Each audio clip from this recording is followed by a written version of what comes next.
Good morning, everyone, and welcome to the webinar Co-Creating Urban Space, Testing the Living Street Concept in the Baltic Sea Region. This is the first session out of 4 in the Cities Multimodal webinar series, and we are thrilled to have you all here today with us. So first, some technical information. If you have problems with your sound, you can check your settings in the navigation pane and under audio. This webinar is being recorded and you will be muted throughout the webinar. And questions can be asked in the question box. So before we have a look at the agenda of today, I would like to introduce myself. My name is Stine Lamoureux and I work as a project coordinator at the UBC Sustainable Cities Commission. I would also like to introduce my colleague Esther Kreutz. She's also working as a project coordinator in the same commission, and she will be co-moderating the webinar with me today. So I will begin by shortly going through the agenda of the webinar. First, I will give a short introduction about the Cities Multimodal project, and then I will hand over to the main speakers of today. We have Lisa Vichmann, who will talk about the living street concept and how we approached it in Cities Multimodal. Then Magdalena Szymanska, she will talk about the living street in Gdansk and how they succeeded in involving locals. After that, Kaspar Alev will talk about Tartu's Car Freedom Avenue, the second edition of the living street in Tartu.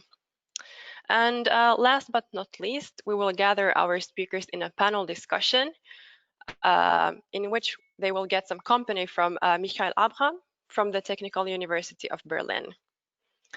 That being said, we strongly encourage you to drop any kind of questions you would like to be discussed in the question box. And also questions that you know can be hard to answer are welcome, so don't be shy. So, some basic information about this project, Cities Multimodal. The lead partner is the Hanseatic city of Rostock. All in all, we have 10 cities and 6 expert partners located in the Baltic Sea region, which you can see here on the map. The duration is, well, it started in 2017 and was planned to end in 2020, but because of COVID, there was a prolongation, so we're still running until next year's March. And this is a project that was funded by Interreg Baltic Sea Region. So the aim of Cities Multimodal is to create alternative, sustainable, and multimodal mobility options for citizens in our region to promote multimodal and sustainable mobility, enable behavioral change, and making our cities livable for the citizens, and do that in cooperation with the citizens. And now we will go on to the first poll of today. Please, Esther.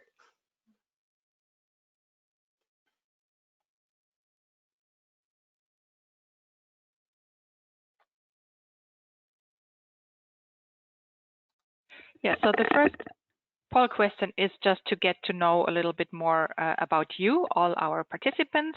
So we would like to ask you to shortly fill in like whom or what kind of organization do you represent? A local authority, regional or national authority, NGO, consultancy, or anything else that's interesting for us to see who are you representing, to have a bit an overview what kind of participants we have. Votes are coming in. Wait a couple of more seconds.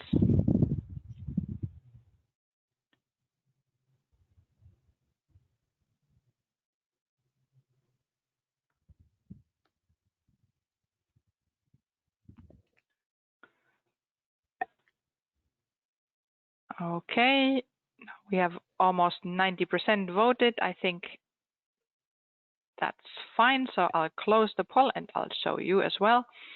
So very clear this today. We are 82% local authorities, and that's really great because, of course, other local authorities are one of our main target groups with this project. And I really hope that all of you can relate to the experiences that our cities will talk about, and that you can take some inspiration for your own work later.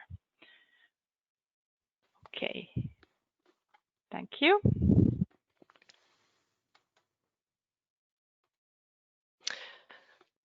So now we will move on to our first speaker of the day, Lisa Vichmann from Rostock.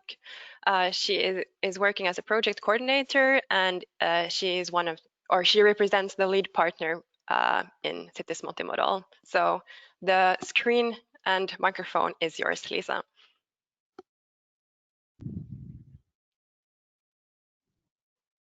Thank you very much, Zini.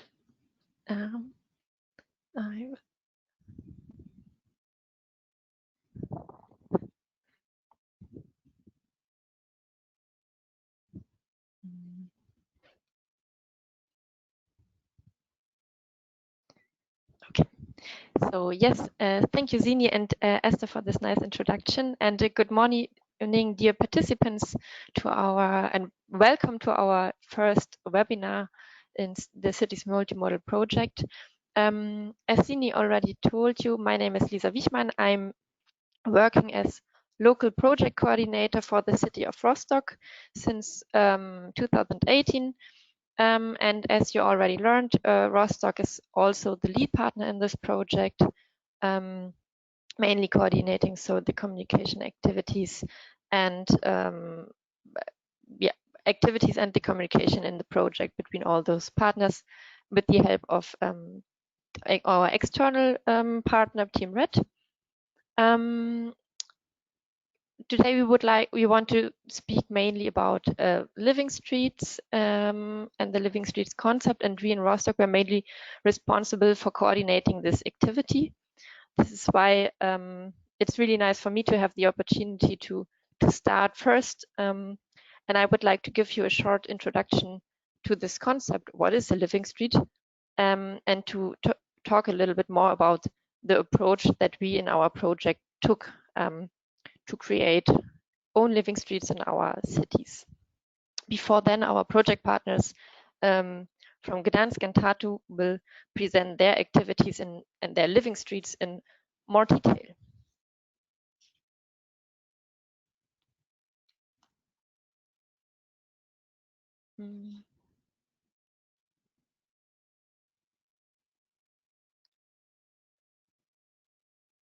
So you needed the slide change? No.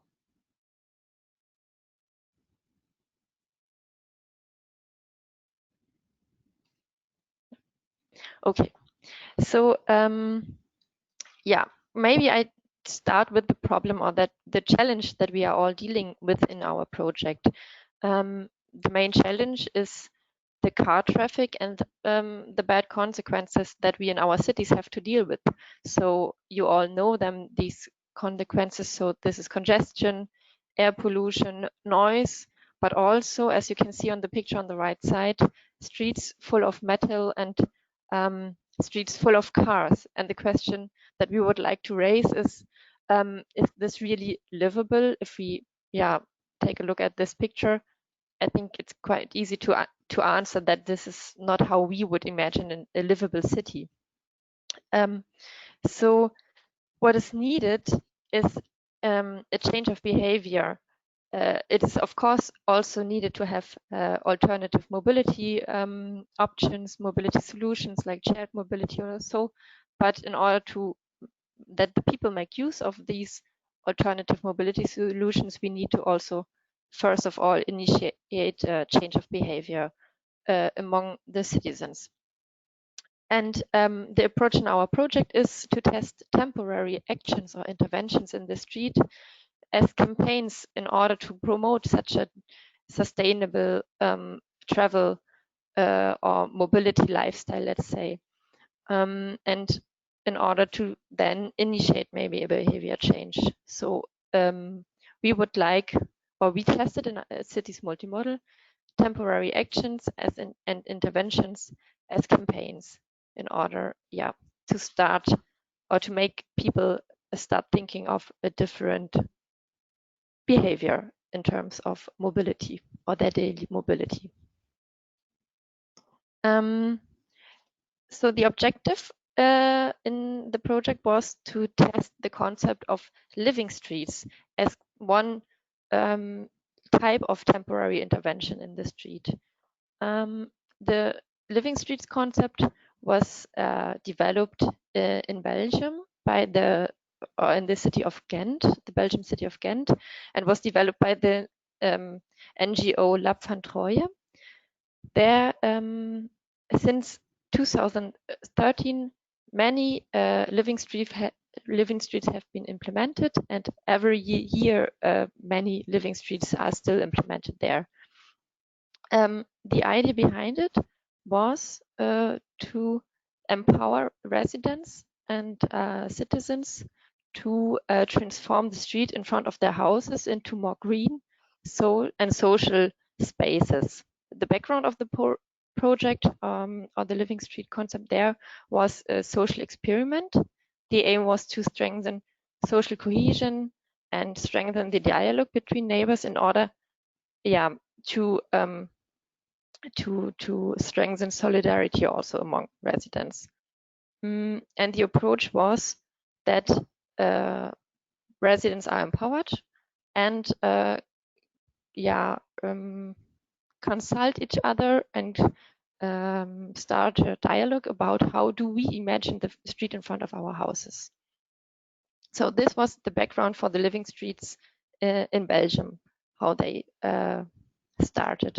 And it is a bottom-up approach. So residents are the initiators. So residents in one street say, okay, we would like to have a living street in our street. We would like to make out of our street a living street, to be more concrete. And the city administration is only kind of the facilitator in this process, or the supervisor.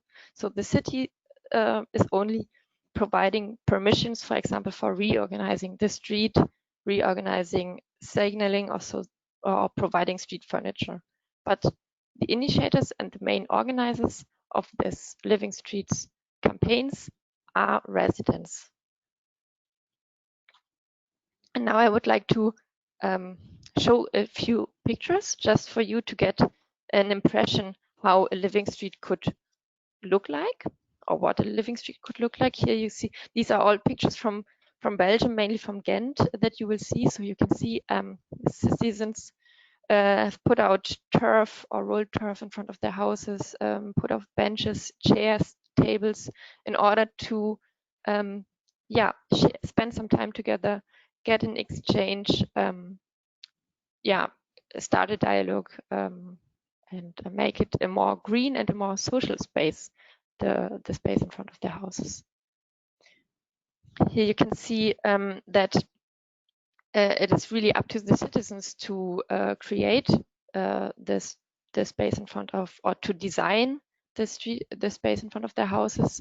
It may also be a playground, as you can see on the right picture, or as you can see, there are a lot of DIY chairs and tables. So residents are really free to organize the space as they would like to have it. And this is kind of the process of negotiation amongst residents. What are the different needs and the different ideas, and everybody can get involved in this project and just share his ideas. Here you can see that there are also different ways of closing the street for car traffic. It's not always fully closed. It might also be partly closed. This is also part of the negotiations between the residents.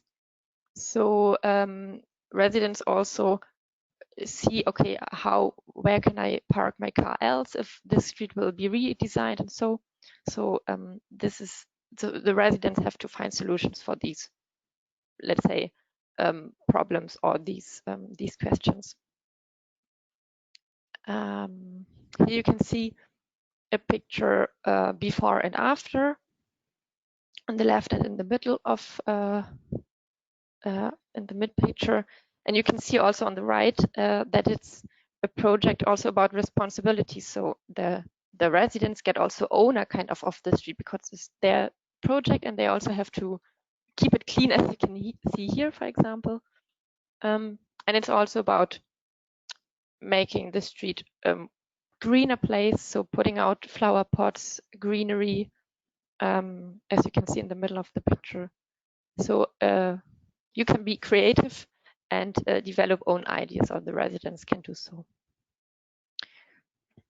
And it's also about to test different kind of new mobility solutions, or new for the residents, maybe also new solutions if you don't use your car for a certain time, because usually these living street concepts are, or these living streets are created for 2 to 3 months. So it's really a long period, so that you can also adapt a new behavior, test first of all, of course, and then maybe adapt a new behavior. So it's not about only a 1 or 2 day event. So you can see here cargo bikes, or the street is redesigned into a cycle lane. So there are different solutions. So you can see, to sum up, what is a living street? It is a process with the aim that residents temporarily redesign a street or parts of it in their neighborhood into a more livable space. And how this livable space looks like, that's what the residents decide. It's car-free, social, green, communicative. What it's not, living street is not a party zone or only a playground for children. It is a space for everyone, for every resident, for every citizen.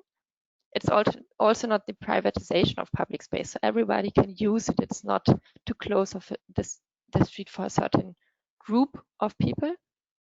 And it's not a short-term event, because we would like, of course, behavior change needs some time. So ideally, the living street runs for several weeks or months. It's not a fixed event calendar. Residents are free to organize events, but if there are no events, then that's also a decision. So it's not to have fixed events. And these interventions are also not meant to be prototypes for future permanent infrastructure changes in the streets. That's not the aim of these living streets. Our approach in cities multimodal, or in the project, was first of all to get inspired by Ghent, the city of Ghent, and then we organized a webinar for our project partners to learn from other cities that already deal with this concept of temporary interventions and living streets. We learned from Berlin, from Ghent, and from several cities in Poland. Then we developed concept, our own living street concept in the project, and developed own implementation concepts. And in the years 2019-2020, our cities implemented their local living streets campaigns. So a few words on our aims. As I already said, the aim was to initiate a behavioral change and to raise awareness about through experience. So make people feel and see how the street could look like without cars. That's the idea behind, and to maybe discover, okay, a street could also look like this. That's nice, and I would like to have it more livable, more green, more social. With these campaigns, we also want to empower citizens to have a say in traffic planning. So to give power back to citizens, and to say, okay, what are your needs? How would you like to see the street? And we want to start a debate about the use and the distribution of public space. So the question is maybe also, who is owning the streets? Are these cars or people? And to finally give urban space back to people, so that they are creating a city, and make a city by people for people. So yes, that's the objective. A few words how we adapted the concept to our project. We said that our campaigns will have these three different characteristics. So with our living street campaigns, we want to create car-free zones. So partly or completely close off streets for car traffic and rearrange traffic flows, signing, and introduce natural barriers to delineate the area of this living street. We will also, so our campaigns will be temporary changes for a limited period, running from several days to a few months. You will see that partners very implemented this in a very different way, or very individually, let's say. We also said that there are no prototypes for future infrastructure changes. And we also said that our campaigns have to have a participatory approach so that the planning and the implementation will be done with active involvement of the local community and stakeholders. And these are residents and citizens, first of all, of course, but also shop owners, decision makers, and civil servants, so that we co-create together this urban space. And I just very briefly want to give you an impression of the different living streets that our partners in the project developed. You will hear more about Tartu and Gdansk living street in a few minutes. Just to a few words, for example, Aarhus closed off 2 streets for 3 months in 2019 and created pedestrian zones. Gdansk closed off an intersection for car traffic. Tartu also closed off an intersection. And our project partner Puma, for example, rearranged a parking lot for several days. So you can see our cities all did take kind of different approaches, but with some basic same criteria, let's say. And yeah, if you would like to learn more, of course, just follow the webinar and listen to our project partners, but you can also take a look into our Planner's Guide to Sustainable Urban Mobility Planning. There you find more detailed information about the joint campaign concept and also about all our implemented living street campaigns, and you find helpful advice for maybe your own living street campaigns in your cities. So thank you very much for your attention. And now enjoy the others. Thank you so much, Lisa, for introducing the living street concept. We will now move on to Gdansk and Magdalena Szymanska. So please. Hello, everyone. Can I be heard well already? Yes. And is my screen seen as well? Yes. Okay, great. So let's start. I don't need much of an introduction on the living street concept, as Lisa had already presented it to everyone. So I will just quickly give a short introduction on Gdansk and basically how we approach the living street concept in our city, so that you know a bit more on our situation. We are quite a large city, also Hanseatic. We have almost 470,000 residents. We cover the area of 262 kilometers. Our public transport system is widely used. It has over 175 million passengers per year. We're visited by over 3 million of tourists. And we have quite a large bicycle route network that we try to extend year by year. And also we try to calm the traffic as much as possible. Almost 70% of streets in Gdansk are in calm traffic zones right now. Just to create a better and safer surrounding area for unprotected traffic users such as pedestrians, cyclists, etc. Our model split is being work in progress, as you can see.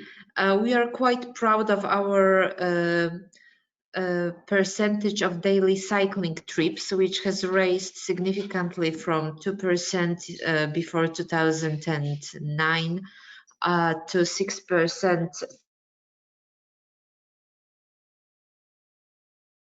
2 years ago. Walking doesn't look that bad as well.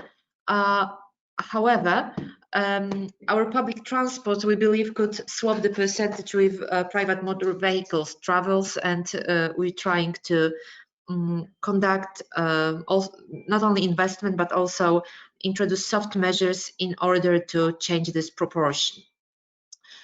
So having said that, living street concept fell into different actions that we've been undertaking for several years now, especially social campaigns that promote multimodal transport, cycling and walking.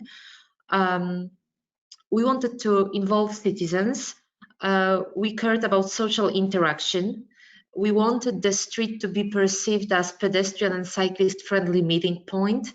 And we wanted to create a car-free space where cars are frequently used and show a different use of public space. Within the preparation process, of course, we had to choose a good location for our activities and transformation. We believe that it's good to not to focus on the historic old town where we've had smaller closures of streets in the past. We wanted to target the area which is still a part of the historic downtown, but more of a residential area. This was the part of the city called the Lower Town in direct translation, that historically was joined with the Old Town, but then in the end of 70s it was detached from the historic Old Town with a large artery, and basically the car traffic kind of detached this part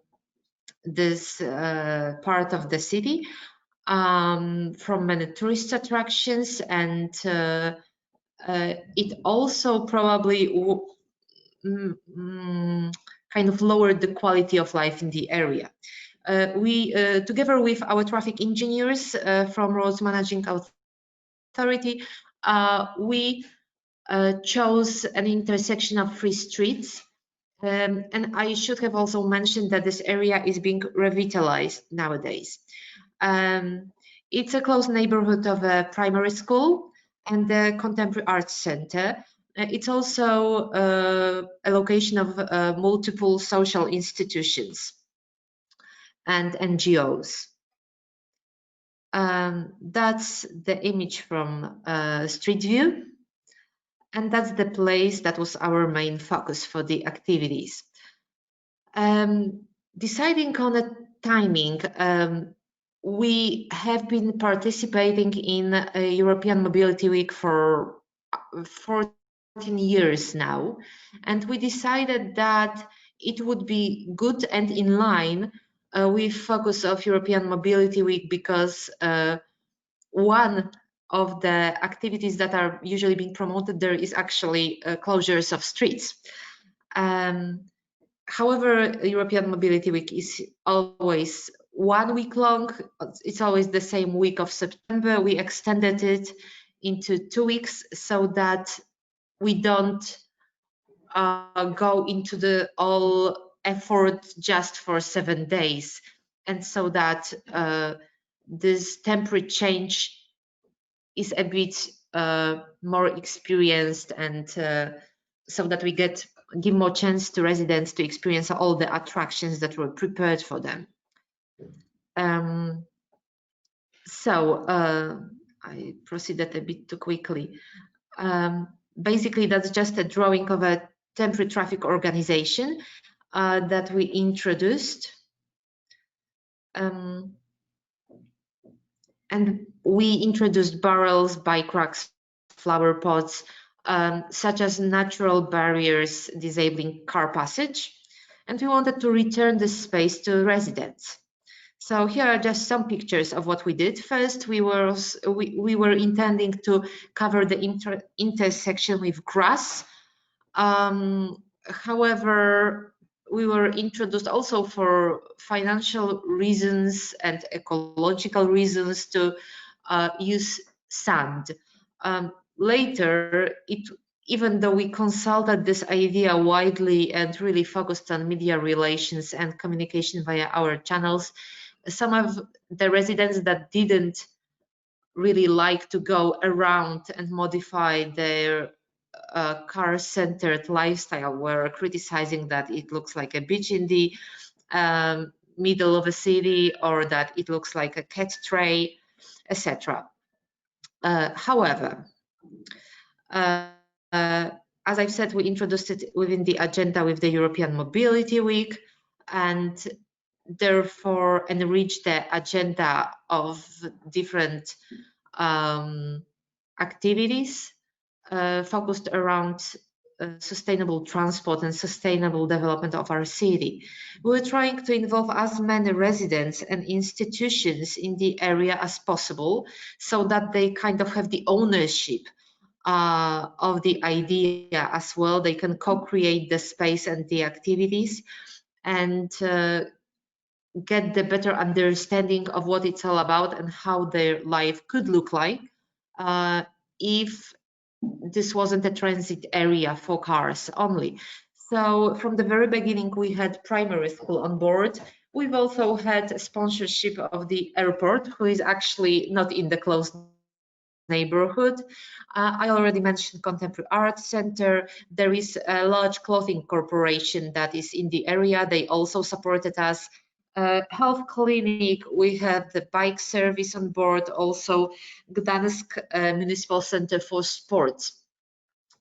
Prior to the event, the space looked like this.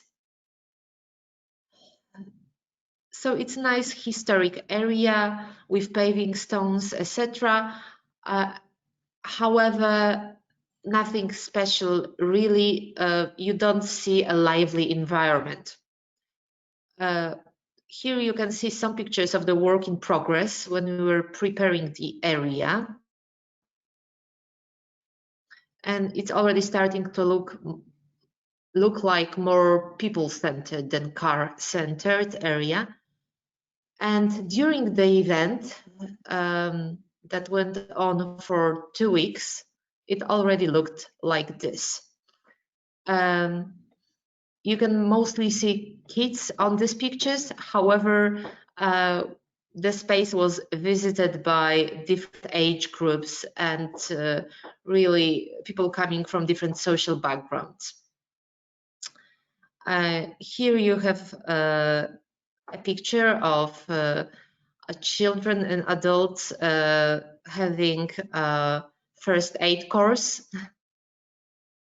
We've had a total of 154 workshops and activities, and we've had over 1,000 participants of the event. Here are just some examples of the activities. Some of them focused around sports such as Zumba, Nordic walking, family hiking, cycling trips. Everything was, of course, free of charge. Residents, and not only residents, could use free of charge bike service. They could participate in backyard games. Also, because it's within the area that's being revitalized, not only in terms of the architecture, but also social aspects of life. We had workshops with therapists and psychologists focused around education difficulties of children within the area. We also focused on waste sorting, composting, and anything that goes in line with ecology and sustainable lifestyle.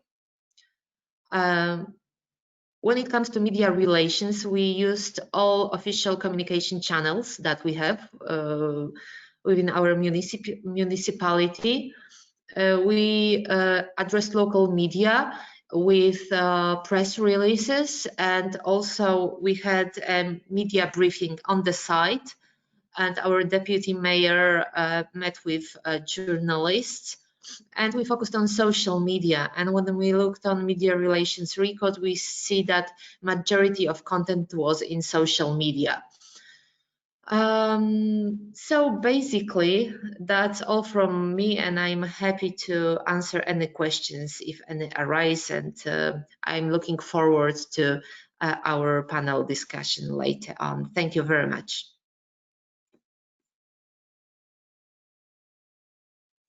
Thank you, Magda. I could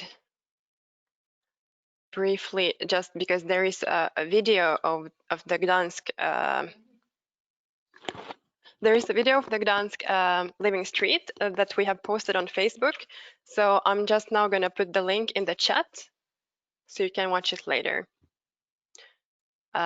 So now we will move on to the second poll.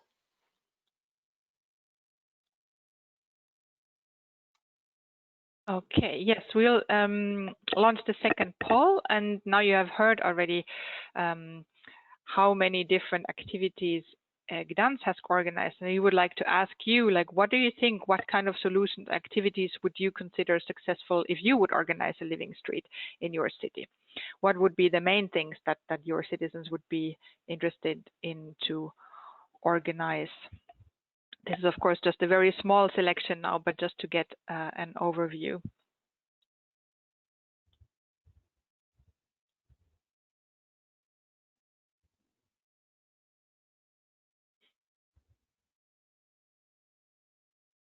And this doesn't, it can be just things that you think would be successful. It doesn't, you don't need to have tested that yet.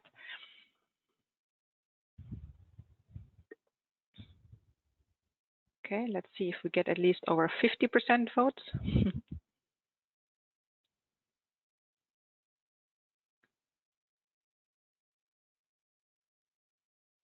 Okay, a couple of seconds more, and I will close the poll now and share the results with you. So we have the majority on activities for kids and families. Yeah, I think that's something that is very popular, and probably this group of citizens that are easy to attract, more attractive places to sit and hang out, more pleasant surroundings, cultural activities. Yes, thank you very much for these answers. All right, so from Gdansk, we move on to Tartu and Kaspar Alev, project manager and analyst. The screen is yours. Okay, hi everybody. Okay, I'm sorry, now I have forgot how to share my screen. I just made you a presenter, so you need to click on the button where it says share your screen. On the navigation pane under the microphone and camera. Ah, yes. Yes, that's how it goes. So can you see my slide now? Yes, we see it. Excellent. So yes, my name is Kaspar Alev. I work for Tartu city government, and I have been lucky enough to be involved in the cities multimodal project, and we have already done 2 living streets campaigns. One of them was a first one that was a bit smaller in 2019, and now we decided to take it much further this summer and close a quite important street for car traffic for a whole month. So the street is called Freedom Avenue or Freedom Boulevard, and what we decided to do, or how we called it, was basically car freedom boulevard or avenue. It's just like a pun or a game with words, but it turned out to be quite good, and it created a lot of media attention, a lot of controversy, which on one hand, we don't like to create a lot of controversy, especially the politicians, but on the other hand, we did catch a lot of attention from all over Estonia, from not just local media, but national media and all channels from traditional to virtual channels. So, for example, our very own local newspaper, Tartu Postimees chief editor, when we came out with the news that we are going to close the street for a whole month, he was very upset, and here's a quote from him that I'm sure there are some, but I can't remember any equal size so-called old Europe cities that are so pedestrian friendly as Tartu, and yet Tartu still wants to do something extra and to annoy car drivers. So he says that the event sounds logical, but there are many doubters that it will be a success, and the doubters have already started calling it not Car Freedom Avenue, but Brain Freedom Avenue. So very, very critical. And yet, a week later, we get in the same newspaper an article from a landscape architect, quite a social leader in Tartu, saying that we don't remember cities from how fast we can drive through them or how close we can park to riverside or a shopping center, but what we remember from cities are the events, the emotions, the meetings that we get in the city. So she was actually very positive about it. So from wall to wall, from side to side, we get opinions, and also national media decided to do whole stories about Tartu and this ambitious plan to close the city. My presentation will have a lot of pretty pictures, emotions, what it looked like. Just one of them. So our goals were basically to create a quality public space with exciting leisure activities. We wanted to vitalize the city center because of the COVID restrictions and a lot of the usual events that take place in the middle of the city in the middle of the summer, they were canceled. There's usually a rally, there's a triathlon, there's Hanseatic market. So to replace those with something new and to give the people a reason to come to the city center, and for the local tourists and Latvian and Finnish tourists to give them a reason to visit Tartu. And also we wanted to design the place in the 2+2 rule, which was our rule from exiting the COVID restrictions, that there should be 2 people and we should keep 2 meters of distance from each other. So to visualize what this kind of restriction means, and for the people to be able to stay safe in the environment. But in longer terms, we wanted to connect our river to city center, and this Freedom Boulevard Avenue, this creates a physical barrier between the 2 very important places in the city center. And to remove this barrier for the pedestrians and cyclists to be able to smoothly go from one side to another. Yep, and also re-strengthen our image as a green and livable city with livable public spaces. This is the street in post-war time. It's a solution. The street was basically created for parades of Communist Party, and this big car street just cuts the city center away from the riverside. We can see this type of mistakes in other Estonian cities. For example, Tallinn decided to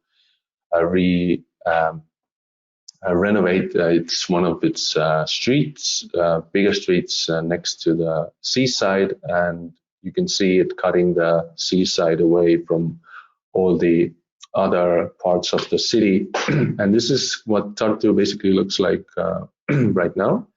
What we have done in previous years is to add river cafes to the riverside. Sorry. And this has turned out to be quite popular. But again, this street kind of blocks the access, and you can only access the cafes from 2 points on either sides of the area, and not come straight across the street.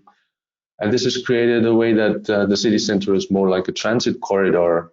If you can see my mouse, I'm indicating the area where we created this Car Freedom Avenue. And we want to, in long term, turn the city center into a destination rather than this transit corridor. And this event is like a small step in that direction. This is basically the area that we had to work with to refurbish it. And we also did, just in case, like a 3D model of what it should look like. There are the red squares are 2 by 2 meters, so these are 2 by 2 meters, so you can basically see how it's turned out. And there's kind of a water stage in the middle of the street. It's a small pool with very shallow water, and there's a stage in the middle, so we could have cultural like performances, bands, music, dances there. So the water would act as a reflector, so it would be a reflecting stage, and in darker times it would be really, really special. This is kind of what it turned out. You can see it's turned out a bit more vertical. From the beginning, there's our Tartu 2024 logo, which is Tartu is going to be European Capital of Culture in 24. From then on, it's a youth center area. From then, a little sports with a basketball court. Then there's a swing labyrinth. From that continues on to this shallow pool. Some more swings. Then there are a couple of small glass houses. One of them was a radio station. We had 3 different national and local radios do like week-long broadcasts from these small buildings. And then there's a local library building there, and in the back there are some more swings. And you can see the street side is also, we put out space for food trucks. So there's 4 food trucks preparing pizza, some burgers, sweets, and some sushi and stuff like that. And from the ground level also, you can see what the swing labyrinth kind of looks like. Swings, hammocks, whatever you call them. And these, we also try to bring more greenery to the street so you can see the trees, but we also used grass mats. They're not actually grass, but they are kind of wild plants and flowers that grow basically in the wilderness and are not grown in how to say, grass factory, whatever. Yep. And nighttime, one of the events that we had 2 times a week was a outdoor cinema. We do have an institution in Tartu that how do you say, quality cinema, and they also have the equipment to do open air cinema. So they were tightly involved in the program, and when in the later hours of the day, when it's a bit more darker, they did cinema. So I think it's quite a magical picture, actually. So it took place from 3rd of July to 2nd of August. And before 3rd of July, 1 week was reserved for all the construction of this area. And it also took, after the 2nd of August, it took us 4 days to take this all down and clean the street. We had over 200 different events during this period, smaller, bigger ones. We had more than 50 partners from around Tartu, all of types of cultural and business partners that did longer or shorter events during this period. We had 150,000 visits, that is around just a bit under 5,000 visits per day on average to this place. So the citizen feedback to this, we did like a phone and e-channel survey. Most of the feedback was quite positive. And the visits, again, 150,000 we estimate in total.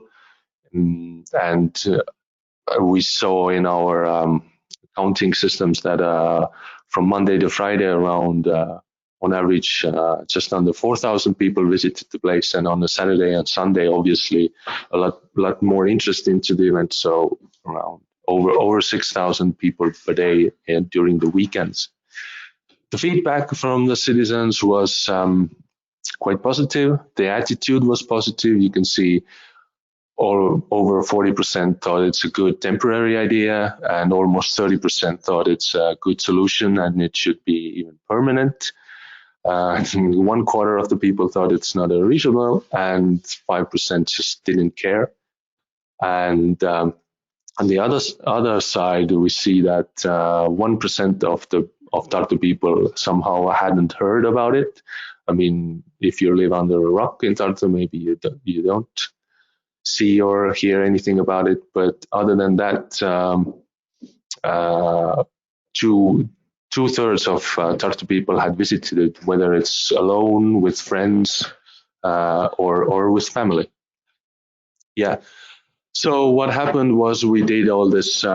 We did this nice romantic stage with reflection, and the moment we opened it, kids went into the water, and it turned out to be the biggest draw or for families and kids. And our science center, AHA Science Center, decided to do shows there and played with the water with bubbles and small balls and stuff like that. So it kind of, we weren't planning on it, but it turned out to be the biggest draw of the whole event. The businesses around were quite so-so, agreed with the event. So this is like a graph of what the businesses around the city center thought about the event. Overall, they think that 80% of the businesses think that the campaign helped to liven the city center area. A lot of them think it was their July was better than expected. We didn't ask for them like specific numbers on how they did, what were their business results. We just asked their opinion, like if they're better than expected, worse than expected. So they were more willing to give this information out. And yet, around 50% of the businesses thought that their July, thanks to this, was better than expected, and 40% of the businesses thought that the event increased the number of visitors, so they had more visitors than they had expected for July. And it also, from the tourism side of things, are actually our accommodation numbers and also the overnight stay. I mean, yes, accommodated tourist number and the overnight stays, they were also a bit higher than the year before. So coming off a very difficult spring, it's quite a positive result, and I think our event also had a part to play in this result. Yep, some more romantic pictures. You can see basically this 2x2 structure with a swing and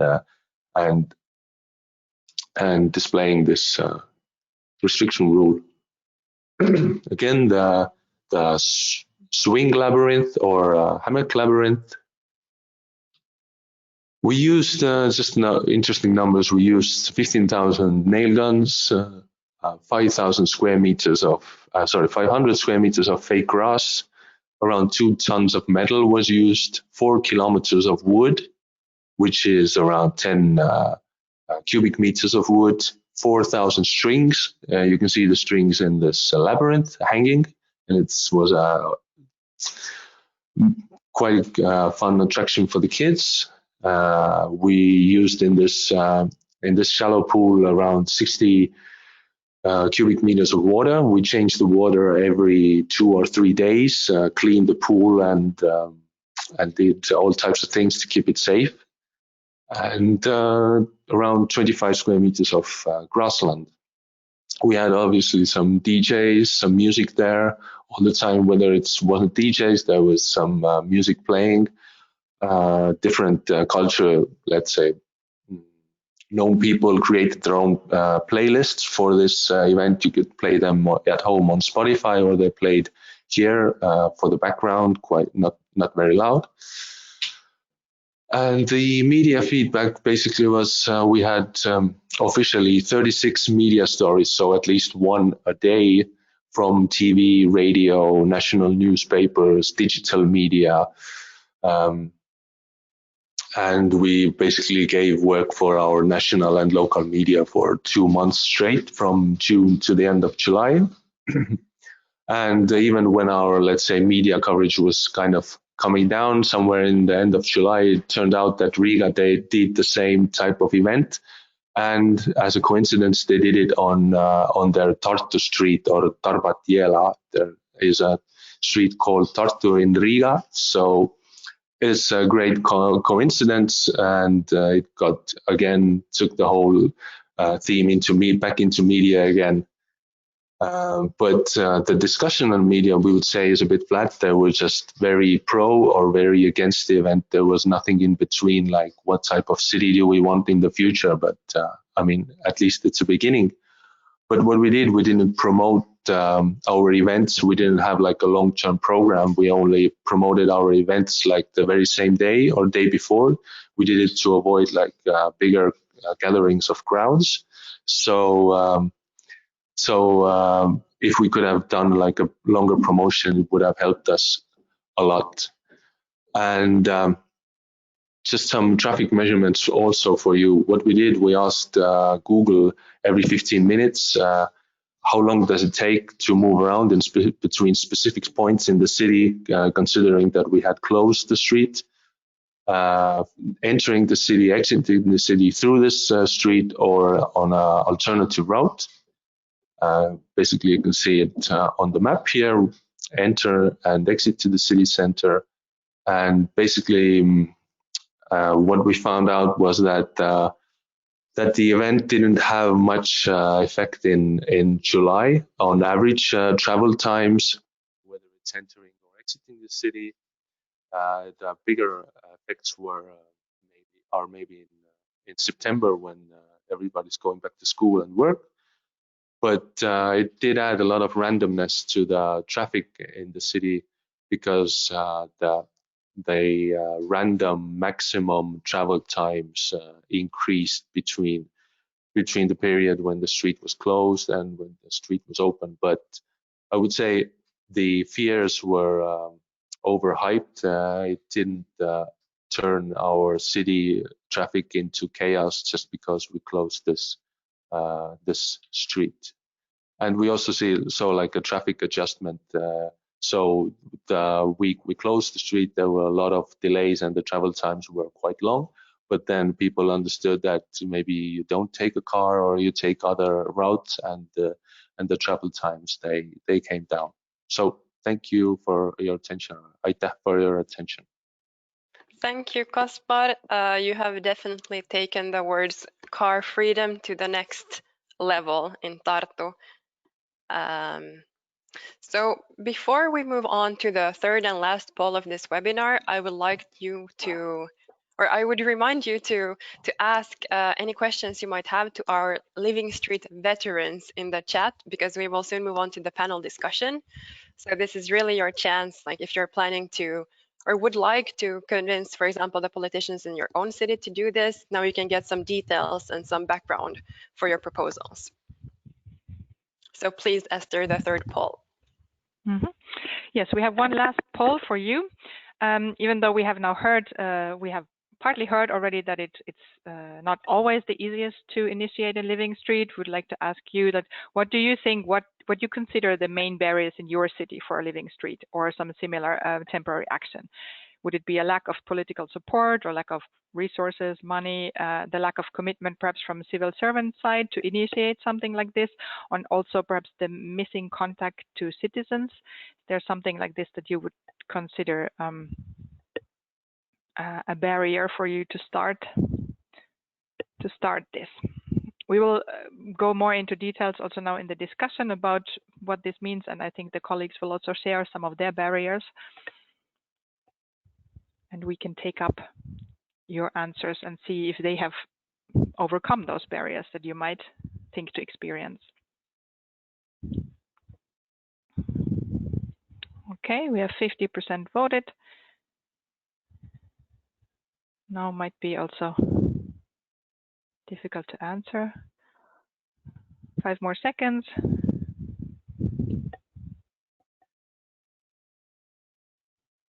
Okay, and I will now close the poll and share the results. As a little bit expected, I think many of you think that there might be the lack of political support, but also, of course, like usual in the local authorities, perhaps lack of resources and missing contact to citizens, lack of commitment. So I think these are issues that we will now take on to the panel discussion soon and see how our cities have dealt with these kind of challenges. Thank you. All right, so as promised, we have now let's see. Yes, we have now come to the panel discussion where we introduce a fourth member to the panel, Michael Abraham from the Technical University of Berlin. Berlin, sorry, my pronunciation. So with these words, I hand over to Esther, who will lead the panel discussion. Yes, thank you, Sini. And hello, everybody now still here. I'm coming with the face also. Welcome to our panel discussion, where we would like to now, first of all, look into questions that you from the audience might have to our speakers, but we also want to get into a conversation from our cities about the different aspects, how they have organized the living streets, possible challenges they have encountered, and to just like hear what were the how did the process go, and especially also what are the plans for the future. I just perhaps want to add a comment before, because I realized myself when looking at all these pictures, it's right now in the situation I think that we all are in and our countries and cities are in. It's a very weird idea to organize things like that, but keep in mind that most of them have been organized before the pandemic started, or then during the summer when it wasn't as bad as it right now, but hopefully we will all be soon again in a situation where these kind of activities and solutions can be developed. But I just caught myself wondering when you see pictures with a lot of people, you know, it's very unusual right now to see that. Okay, but I welcome all our speakers now to the panel discussion, and as Sini already announced, also Michael Abraham from the Technical University of Berlin, who is our evaluation partner. And perhaps I would like to start with him, and just would like to get a view from the evaluation point of view, because you have been looking at all the living streets that have been implemented in the cities multimodal project, also those that have now not been presented. And I know you are still in the process of the evaluation, but perhaps you can give us a short overview, like how did the cities evaluate their living streets, and then what are like preliminary results that you could say that how did the implementation of the solutions make an impact in the cities? Okay, thank you very much, Esther. As for the evaluation approach that we pursued in our project, you've seen it from Kaspar's presentation already. He presented several results of evaluation and what you can do also with evaluation. So we have an approach that is not only focusing on proving that the measures were working or the projects or the living streets were working, we're also looking at the impacts. And in cities multimodal, we are focusing on the objectives of mostly creating awareness for sustainable mobility and creating awareness for multimodality. And this is one of the main goals of the Living Streets activities. And so also we, from our evaluation point of view, are focusing on finding out if these measures are really contributing to raising awareness about these issues in the cities that perform these activities. And as you've seen also from Kaspar's presentation, especially also from the others, the outreach of these Living Streets measures is incredibly huge. So you can really reach many people, and you can reach all kinds of people and all target groups of one city and beyond, like in Estonia with a national TV and stuff like that. So you have a really broad outreach. And this is, of course, a very good tool to create awareness for sustainable mobility. And so this is one step in getting towards a bigger plan. Like, first of all, you create an awareness for the issue, and then in the end, you can implement new, maybe more powerful or more longer lasting and visible results or projects. So this is one of our aim to see if these measures really can create awareness, and they do it. And also we, of course, are trying to find out how these measures are working.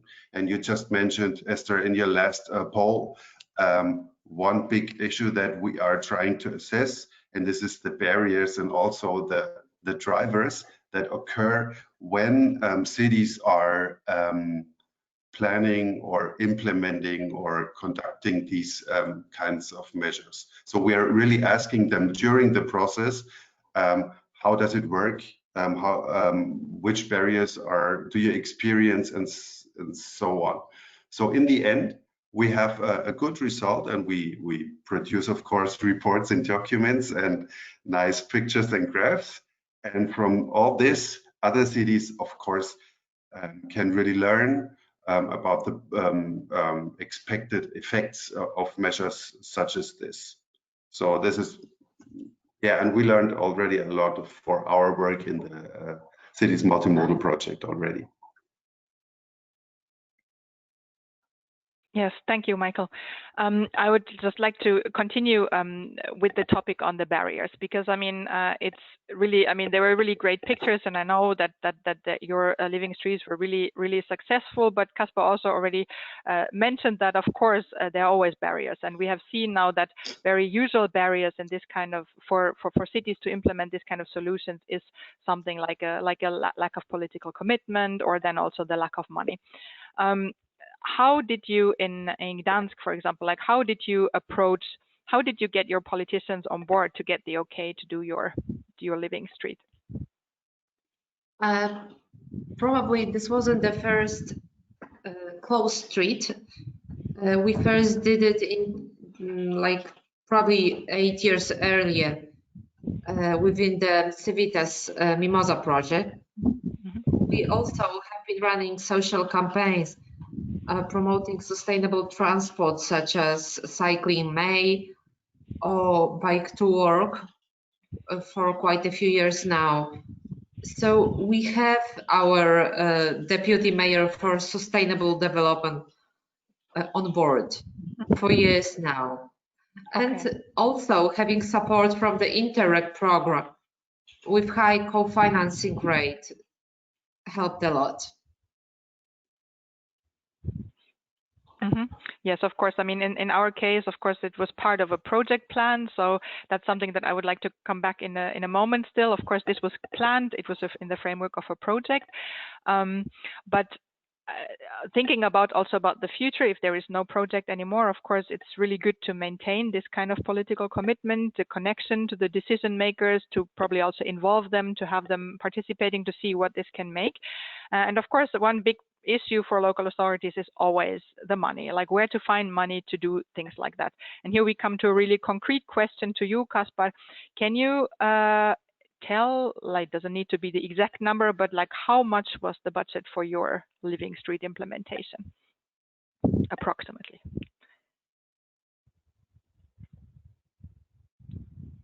We don't hear you right now. Okay, sorry. Can you? Now? Fine. Yes. Okay, our budget was around 70,000, but we ended up going over a bit. Most of this money actually goes to security. You have to have like a security person there all the time, 24/7. So that's basically the biggest part of it. The other stuff was like you saw all the stuff that we constructed there, the red wood and the metal and the pool and the small houses. They are all stored away already in a warehouse, and we will be able to use them again and again and again. So Okay. a lot of this is, we will hopefully not have to spend so much money next year, this year and next year, because we have some of the infrastructure already in our warehouse. Yeah, okay, but that means that there are already plans for follow-ups of this. So that means it sounds like, at least in Tartu, you have kind of anchored this quite well then already. That's great to hear. Did you experience any, like, I mean, okay, you were you were showing the different kind of reactions in media, but how did you convince your decision makers that this is now? Well, you made it twice already, that this is a good idea to do, and this is something to invest in already, then also in all the materials and stuff that you can then repeat this every year. Well, first of all, it was quite practical issue. I mean, the July, the street has been like previous 5 to 10 years. It's already been on average closed for 20 days because there's the events that I was talking about. There's a rally, there's other sports events. So there are gaps that it's open again. It creates a lot of confusion in the city, especially with the public transport. Like sometimes it goes to a stop and sometimes it doesn't. So first of all, our idea was like, let's close it for the other weeks as well, create some activity there and fill and have the street closed for 1 month. And we were working on this in March, February and March, and then the virus came and we were like, okay, that's cancelled. We were almost there. But then in April and especially in May, we saw that all the events in the city are cancelled, and we need to act fast and create something fun and good for the city and to entertain the people. And thankfully, the political leaders also saw that it's that we had already thought about this idea. It was almost ready, and we could implement it. And since there now were no sports events or rally, we could do it for a whole month in the best way possible, in the maximum scenario. And that is why it worked so well, because we could do it in a very ambitious way. Okay, thanks. Now I would like to pose the question to Lisa, as you are not only the coordinator of this activity for all of our cities, but you're also representing the city of Rostock. And I know that you've been planning for the living street in Rostock for quite a while, and then in the end you were not able to carry it out due to the pandemic situation, right? So perhaps you can tell us a little bit about your process, like what have you done to initiate this process, and what are the plans now to perhaps still implement it?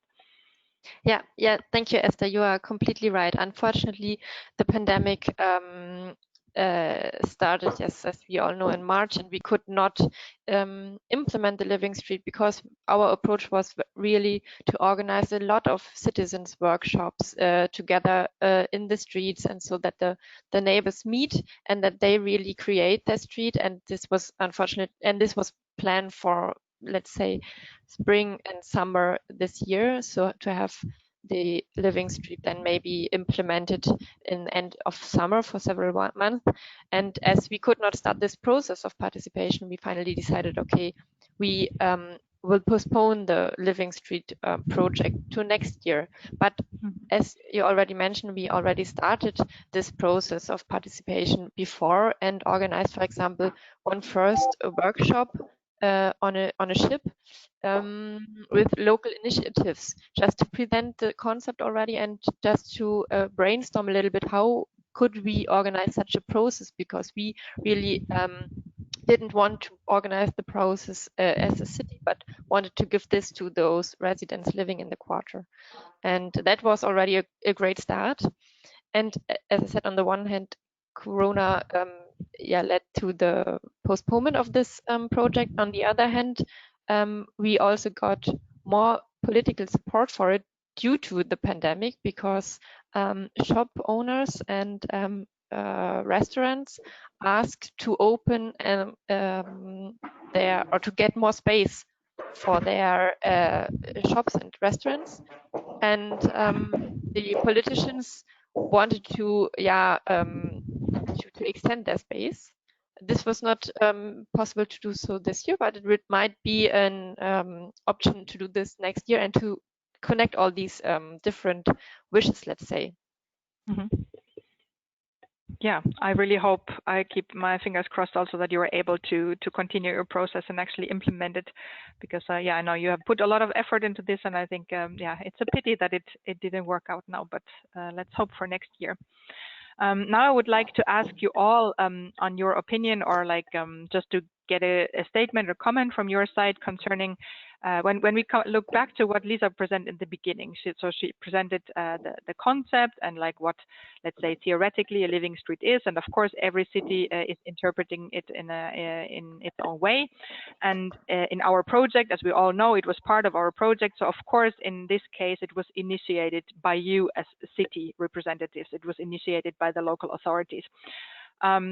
But have you thought about how you can, in the future, be more of the facilitator and to hand more over to your citizens, and to what Lisa mentioned, to empower citizens to actually let them to create and kind of step back perhaps and be more the facilitator and create the framework that citizens are able to create on their streets. Is that something that you have considered, and how do you plan to do that? Maybe I would start to say something on this. Yes, as you said, the idea is that these living streets are really bottom up, but in our project we initiated them mainly top down, let's say, and mainly also organized them somehow top down. I think what would be nice is that the city kind of provides the framework, like let's say a checklist for the residents or so, that says, okay, if you would like to have a living street in next summer, then you have to get in contact with the city administration, present maybe your concept, and then the next step would be that you can get the agreement or so that we as cities maybe provide the guideline or how to do a living street. And we in Rostock were a lot of discussing about how could you organize this process that it's not too much top down. And we were also thinking about kind of organizing a challenge so that residents could present their concepts, and then the cities or a council would say, okay, that's the living street that can be implemented. Or so that were also ideas that we discussed here in Rostock. Okay, that's interesting. Yeah, thanks.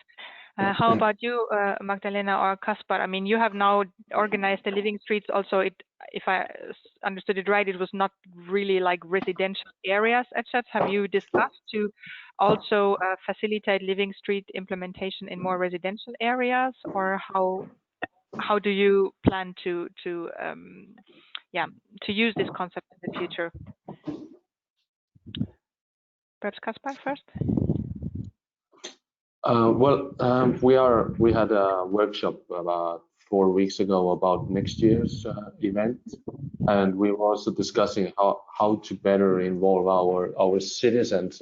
So far, the previous one was quite top down in the sense that we organized the physical structure there, but there were a lot of invitations to other organizations in the city, whether it's city organizations or non-profit or just youth organizations. But so far, actually, our neighborhood associations, they are quite free to organize already kind of, let's say, not living streets, but to organize their own events or their neighborhood days or weeks. There are quite often they do close some streets to create like a street party. So that's quite normal. But I mean, now we do have like a discussion over the name of this event. I'm sure the place will still stay the same this year, but let's say the name, what else would citizens like to see there? And I think it's going to be part of the promotion process that we start up already in February and March. Like, this is coming again, be ready, and here's your chance to give input on how to do this better than we did last year. But we don't know actually we haven't finalized the whole process of involvement yet. Yeah, well, it might be difficult also, of course, right now as it's still unsure times, but how are the plans in Gdansk?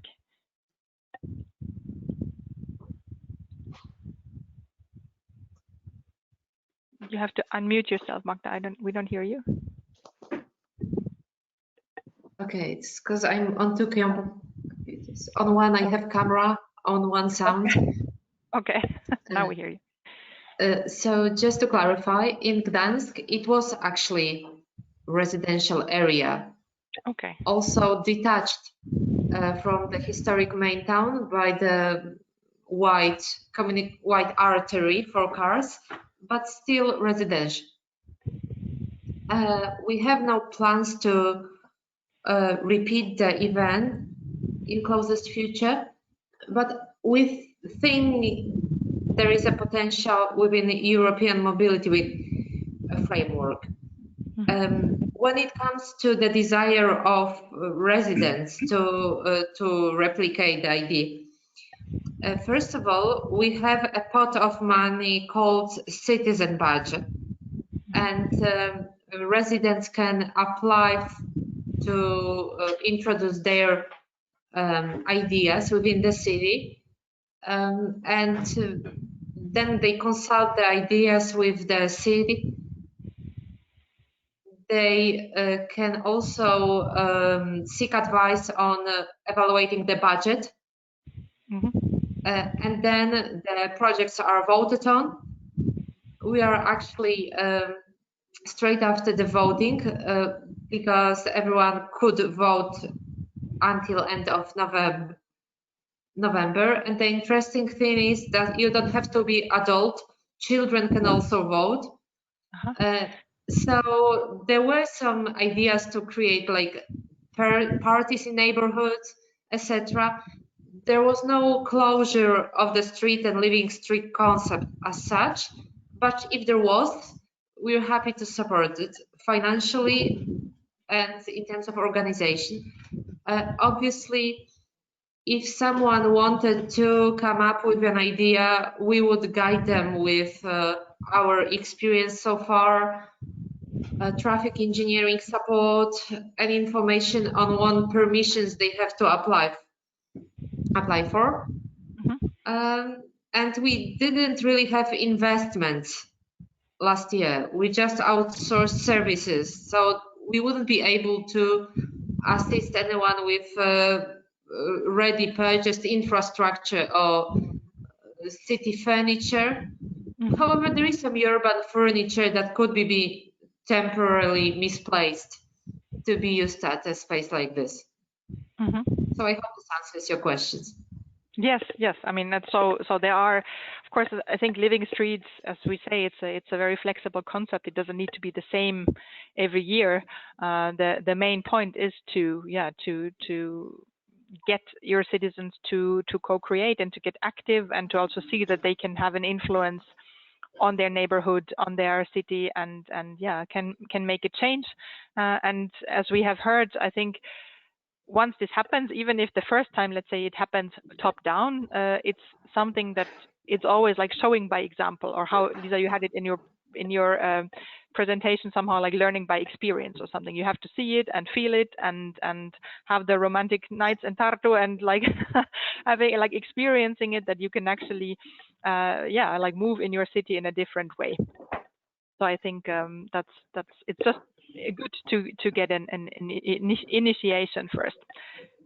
Okay, we are slowly coming to the end. I would still like to ask you all, also you, Michael, actually, to you have the more holistic view on all the examples, but to very short from all of you, what was your main learning, and perhaps what would be the main like advice or tip for other cities who wants to implement a living street, like what to think about or what to not forget, what to focus on. Perhaps ask Lisa first.